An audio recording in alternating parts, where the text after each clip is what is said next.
আমরা এই মুহূর্তে উপস্থিত আছি ভুক্তভোগী পরিবারের সামনে। তাদের বাস্তব অবস্থাগুলো জানাবো এবং তাদের সঙ্গে কি হয়েছে এবং বর্তমান পরিস্থিতি তারা কেমন আছেন সব মিলে আপনাদের সামনে তুলে ধরবো ইনশাল্লাহ। আসসালামু আলাইকুম। ওয়ালাইকুম সালাম। কেমন আছেন আপনি? বেশি ভালো না বাবা, খুব টেনশন, চিন্তায় আছি, দুশ্চিন্তায়। কি হয়েছিল আপনার সন্তানের সঙ্গে? আমার ছেলে বন্ধুকে নিয়ে এক জায়গায় গেছিল, দুজন মিলে, দুইটা গাড়ি নিয়ে। এখন তার গাড়ি হারাইছে। এখন এই সন্দেহমূলকে আমার ছেলেকে রোড থেকে ধরে নিয়ে আসছে। ধরে নিয়ে আসিয়ে গ্যারেজে এলো পাতারি মার মারছে, সেই মার মারছে, মানে জীবিত থাকার জন্য মারে নাই, এমন ভাবে মারপিট করছে। পরে কি হলো? আপনার সন্তানকে কিভাবে পেলেন পরে আপনারা? যখন আমি সংবাদ পাইলাম, পাইয়া সেখানে গেলাম, যারা দেখি আমার ছেলে অজ্ঞান হয়ে পড়িয়েছে। তখন আমি কি করলাম, ত্রিপালের কল দিলাম, কোনো সাহায্য পাইলাম না। তখন আমি থানায় গেলাম, কোনো হেল্প পাইলাম না। ওখান থেকে ফেরত আসলাম, আসিয়া দেখি আবারও আমার ছেলে মারতেছে। আচ্ছা, আপনারা বলছিলেন যে আপনার ছেলের দ্বারা একটা ফাঁকা স্ট্যাম্পে সই নিছে, কিছু টাকা দ্বারা দাবি করছে। হ্যাঁ হ্যাঁ, এ ব্যাপারে কোনো মারধর করিয়া তখন আমাকে ডাকে নিয়ে এখন তারা ফাঁকা স্টামে আমার উপর জুলুম করিয়া সই নেয়, টাকার দাবি করে, না দিলে আমাকে অনেক হুমকি দেয়, অনেক ভয়ভীতি দেখায়। যত গাড়ি শহরে চুরি হয়েছে সম্পূর্ণ আমার ছেলের উপর করবে, যত ডাকাতি হয়েছে, মার্ডার হয়েছে, সম্পূর্ণ আমার ছেলেকে ইস্যু করবে। আচ্ছা, আপনার সঙ্গে একটু কথা বলি। চাচি, একটু কথা বলি আপনার ছেলের সঙ্গে। আপনার সঙ্গে কিভাবে ঘটনাটা কিভাবে হয়েছিল একটু বলবেন তো সংক্ষেপে? ঘটনাটা সংক্ষিপ্তে আমি বলি। আমার ছোট ভাই সহকারে দুইজনে মিলে অটো চালাই, দুইজনে মিলে একটু আমরা লালবাগ রোড খামার মোড় পশু হাসপাতালের সামনে দুইজনে দুইজনকার গাড়ি রাখিয়ে ভেতরে চা খাইতে যাই। আচ্ছা, চা সিগারেট খাইতে গেলে চা সিগারেট খাওয়া শেষ করে আসলে দেখি আমার গাড়িটা আছে আর সঙ্গে যে ছোট ভাই ওর গাড়িটা নাই। তারপর কি হলো? তারপরে খোঁজাখুঁজি করলে গাড়িটা না পাওয়া গেলে তখন বেলা আনুমানিক 3:30 ওই গাড়ির মাহাজান আমাকে এরশাদ মোড় থেকে লোকজন দিয়ে তুলে নিয়ে আসে তার গ্যারেজে। কেন?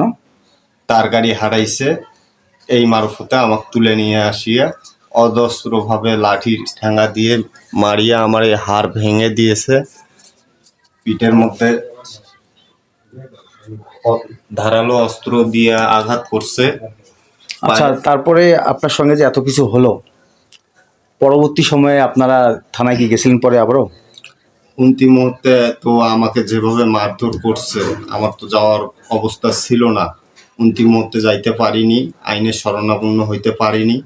পরের দিন আমার বড় ভাই, উনি বিষয়টা অনেক দূরে থাকে, জানতো না।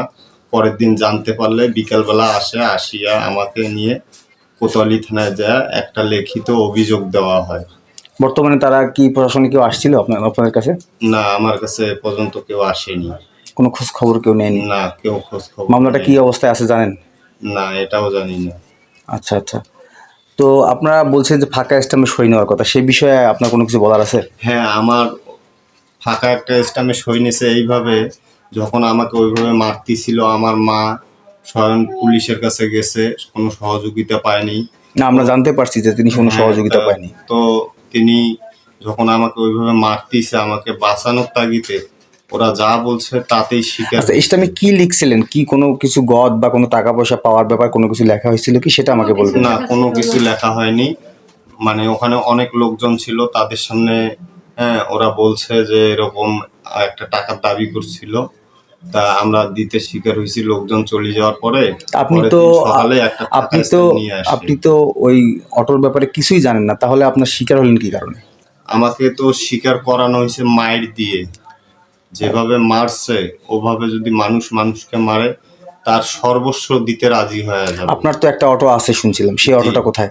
ওই অটোটাও ওদের গ্যারেজে জিম্মি করে রাখিয়া রাত 1টার দিকে আমি যে মাহাজানের অটোটা চালাই, ওই মাহাজান আসলে মাহাজানের কাছ থেকে 1000 টাকা জরিমানা নিয়ে মাহাজানকে অটোটা দেয়, বুঝাই দেয়। জি। আচ্ছা, বর্তমানে আপনি কি চাচ্ছেন? বর্তমানে আমি চাচ্ছি যে অটোটা হারাই গেছে, এই অটোটা উদ্ধার করা হোক, আর বিনা কারণে যা আমাকে এরকম টর্চারিং করা হয়েছে এর একটা সুন্দর আচ্ছা, বিচার। আমরা জানতে পারছি যে ওখানে সিসিটিভি এটা ফুটেজ ছিল, জি। সেখানে কি দেখা গিয়েছিল বা ওই ফুটেজটা আছে আপনাদের কাছে? ওই ফুটেজটা বর্তমানে এখন আমার কাছে আছে।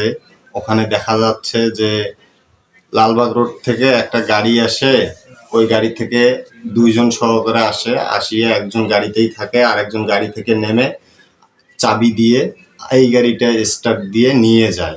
সেটা অন্য কেউ, তাই তো? জি, থার্ড পার্সন ব্যক্তি, যে ছোট ভাই আর আমি। পরবর্তীতে যা দেখি গাড়ি আমারটা আছে, ওরটা নাই। ধন্যবাদ আপনাকে, ধন্যবাদ।